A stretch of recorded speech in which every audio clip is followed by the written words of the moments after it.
AP home minister జగన్ని target చేశారా? చూస్తుంటే అట్లాగే కనిపిస్తుంది. నిన్న ప్రెస్ మీట్లో కావచ్చు, అట్లాగే ఈరోజు అసెంబ్లీలో కావచ్చు, దమ్ముంటే అసెంబ్లీకి రా అంటూ ఆమె సవాల్ విసిరారు. ఆయనేమో ఢిల్లీలో ధర్నా చేస్తానని బయలుదేరిపోయాడు. ఇది ఇప్పుడున్న పరిస్థితి.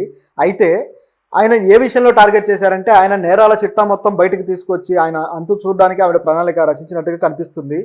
నిన్న ప్రెస్ మీట్లో ఆవిడ దుయ్యబట్టేశారనమాట. ఆయన చేసిన తప్పుల్ని కావచ్చు, ఇవన్నీ కూడా నా దగ్గర ఉన్నాయి, మేము మీ సంగతి తేలుస్తామని చెప్పేసి చెప్పడం జరిగింది. సో ఏ విషయంలో ఆవిడ సవాళ్ళు విసిరారు ఏంటనేది చూద్దాం. ముఖ్యంగా అయితే ఆయన ఎప్పుడైతే వినుకొండలో ఒక ఇన్సిడెంట్ జరిగిందో, రషీద్ హత్య, ఈ హత్య రాజకీయ హత్య అని చెప్పేసి వైసీపీ శ్రేణులు రావడము, జగన్ కూడా గట్టిగా ఆ విషయంలో నినాదం చేయడము, ఢిల్లీలో ధర్నా చేస్తాను, రాష్ట్రపతి పాలన విధించాలి అని చెప్పేసి ఆయన అన్ని మాట్లాడాడు కదా.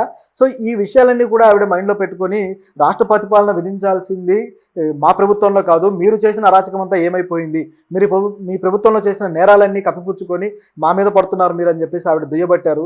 45 రోజుల నుంచి కూడా మీరు అరాచక పాలన అంటున్నారు అని చెప్పేసి ఆవిడ వాళ్ళ ప్రభుత్వంలో ఏం చేశారు, అరాచక పాలన ఏంటి, గత ప్రభుత్వంలో చేసిందనే విషయం బయట పెట్టారనమాట.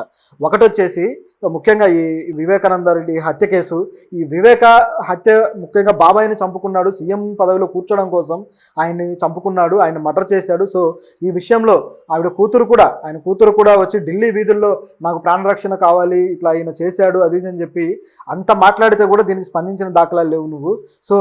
నువ్వు హత్యలు చేయించి నువ్వు ఈ విధంగా మాట్లాడుతున్నావు అని చెప్పేసి ఆయన్ని దులిపేశారనమాట. దాంతోపాటు ఆయన పక్కన ఉండే ఆయన రైట్ హ్యాండ్ లాంటి అవినాష్ మీద కూడా అంటే అతను హత్య చేసి ఉండడు అని చెప్పేసి మీరు వ్యాఖ్యానించారు.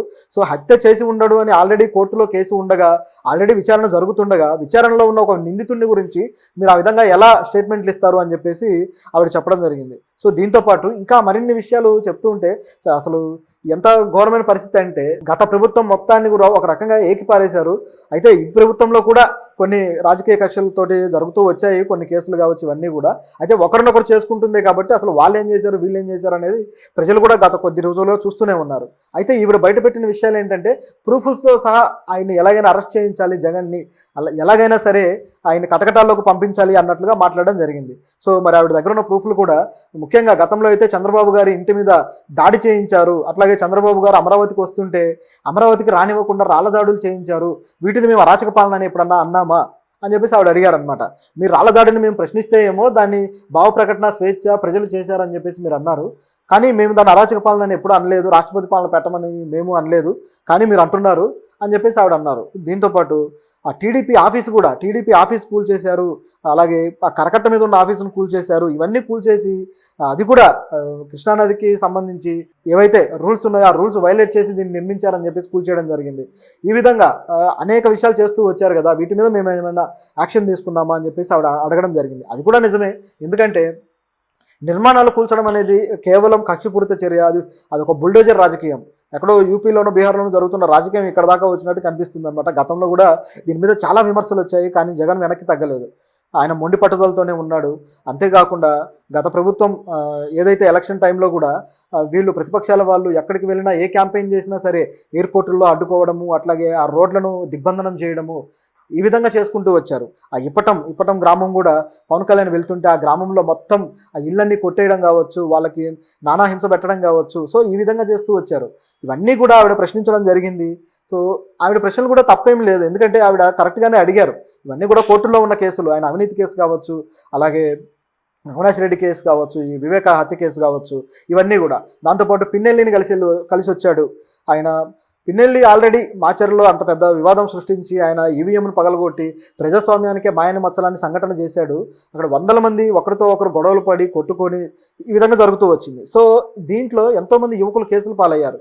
ఆయన్ని వెళ్ళి కలవడం ద్వారా, ఆయనకు సంఘీభావం తెలపడం ద్వారా ఇలాంటి ఒక అరాచకపు రాజకీయ వ్యవస్థకు మద్దతు తెలిపినట్టు అయింది కదా. సో ఈ విషయాన్ని కూడా ఆమె క్వశ్చన్ చేయడం జరిగింది. సో ఈ విధంగా వాళ్ళ నాయకులు చేసిన తప్పులు, అలాగే జగన్ చేసిన తప్పులను ఆవిడ ఎండగట్టారు. సో ఇప్పుడు జగన్ మళ్ళీ ఢిల్లీ వెళ్ళి ధర్నా చేస్తా అంటున్నాడు, నేను కూడా ఢిల్లీ వస్తాను, చూసుకుందాం, ఎవరిది అరాచక పాలన నిరూపిద్దామని చెప్పేసి ఆవిడ సవాల్ విసిరారు. అలాగే గతంలో రఘురామకృష్ణంరాజు మీద పెట్టిన కేసు విషయంలో కూడా ఆయన్ని కేసు పెట్టి జైలు పాలు చేసి ఆయన్ని ఒక రకంగా ఎంతో థర్డ్ డిగ్రీ చూపించి హత్యాయత్నం చేయబోయారు, ఆయన చంపించబోయారు. సో ఒక ప్రజా నాయకుడిని, అప్పటికే సిట్టింగ్ ఎంపీ అలాంటి వ్యక్తిని మీరు మీ పోలీసు బలగంతో, మీ పోలీసు జులంతో ఈ విధంగా ప్రవర్తించారు. సో దీనికి కేసు కూడా ఇప్పుడు ఆయన ఆల్రెడీ కేసు వేశాడు. రఘురామకృష్ణంరాజు జగన్ని తన హత్యాయత్నం చేశాడు అని చెప్పేసి అందులో మాజీ సిబిఐ డైరెక్టర్ని అలాగే జగన్ని కేసులో ఇరికించడం జరిగింది. సో జగన్ A3గా ఉన్నాడు ఆ కేసులో. సో ఈ విధంగా నాయకుల్ని కూడా హింసించారు మీరు, మరి ఇక్కడ యాక్షన్ తీసుకోవద్దా అని చెప్పేసి ఆవిడ అడగటం జరిగింది. సో ఈ విధంగా 1 కాదు 2 కాదు అట్లాగే దాదాపు 36 మంది ఈ రాజకీయ హత్యలకు బలయ్యారు ఈ ప్రభుత్వం వచ్చిన తర్వాత అని జగన్ ఆరోపించాడు. అయితే ఈ 36 హత్యలకు సంబంధించి వివరాలు ఉంటే ఇవ్వు, నేను చూస్తాను, అవి నిజంగా రాజకీయ హత్యలా లేకపోతే వ్యక్తిగతాలా అని చెప్పి చూస్తానని చెప్పేసి ఆవిడ సవాలు విసిరారు. నిజానికి వినుకొండ జరిగింది కూడా వ్యక్తిగత కక్షలతో జరిగింది అనేది క్లియర్గా కనిపిస్తూ ఉంది. ఆ వాదనలన్నీ వచ్చిన తర్వాత అందరికీ అర్థమైపోయింది. వీళ్ళిద్దరూ గ్యాంగ్స్టర్ దగ్గర ఉండటం కావచ్చు, వ్యక్తిగత కక్షలతో వాళ్ళు అంతకుముందే దాడులు చేసుకోవడం కావచ్చు, ఇదంతా కూడా ఆల్రెడీ తెలిసిందే అందరికీ. అయితే ఇట్లా ఈ 36కి సంబంధించి కూడా ఆయన దగ్గర క్లారిటీ లేదు. ఒకసారి 31 అంటాడు, ఇంకోసారి 36 అంటాడు, వెనకుండి ఎవరన్నా అందిస్తే తప్ప చెప్పలేడు అని చెప్పేసి ఆయన ఎద్దేవా చేశారు. సో ఈ విధంగా ప్రెస్ మీట్లో ఒక రకంగా ఫైర్ అయిపోయారనమాట. సో మరి దీనికి ఇంతవరకు వైసీపీ నుంచి అయితే సరైన రిప్లై రాలేదు. ఈరోజు వైసీపీ నుంచి మరి అసెంబ్లీ సమావేశాలు కూడా జరుగుతూ ఉన్నాయి. ఈ సమావేశాల్లో వైసీపీ నుంచి ఒక క్యాడర్ కానీ ఎవరైనా స్పోక్ పర్సన్ కానీ ఎవరు మాట్లాడడానికి కూడా ఎవరు అక్కడ కనిపించడం లేదు. సో ఎందుకు ఇట్లా జరిగింది అనేది ఆలోచించాలి. ఎందుకంటే ప్రభుత్వం ఇంత బలంగా ఉన్నప్పుడు, ఇంత స్ట్రాంగ్గా వాళ్ళ స్టాండ్ చూపిస్తున్నప్పుడు అసెంబ్లీలో లేకుండా నేను ఢిల్లీ పోతాను, ఢిల్లీలో కూర్చుంటానని చెప్పేసి ఆయన అన్నాడనమాట. సో అనిత గారు ఈ విషయాన్ని కూడా క్వశ్చన్ చేశారు. ఈ అసెంబ్లీ సమావేశాలు ఎగ్గొట్టడం కోసమే ఆయన ఢిల్లీ వెళ్తున్నాడు, ఢిల్లీలో కూర్చుంటున్నాడు అని చెప్పేసి. అసెంబ్లీ అంటే అదేమన్నా చిన్నపిల్లలు స్కూల్కి వెళ్ళను అని మారం చేసినట్టుగానే ఈయన అసెంబ్లీకి నేను వెళ్ళను అన్నట్టు మారం చేస్తూ వస్తున్నాడు. సో దీన్ని కూడా ఖండించాల్సిన విషయం ఉంది. ఇది ప్రజల కోసం వెళ్తున్నాడు అసెంబ్లీకి, ఆయనేమి తన సొంత పెత్తనాలు చేసుకోవడానికి కాదు కదా. ప్రజల కోసం వెళ్ళాలి, ప్రజల కోసం మాట్లాడాలి, ప్రజల సమస్యలను అక్కడ పెట్టాలి. ఇప్పుడు ఈరోజు ఈ బడ్జెట్లో ముఖ్యంగా ఏపీకి ఎన్ని వరాలు వచ్చాయి, ఏపీకి పెద్దగా ఉపయోగపడ్డది ఏమీ లేదు. ఏవో కొద్దిగా ఆ 15,000 కోట్లు అమరావతికి ఇచ్చారు, తర్వాత పోలవరం కట్టిస్తామన్నారు, మిగతా అన్ని కూడా సపోర్ట్ చేస్తామని ఏదో నోటి మాటగా చెప్పేశారు, కానీ ఏది క్లారిటీ లేదు.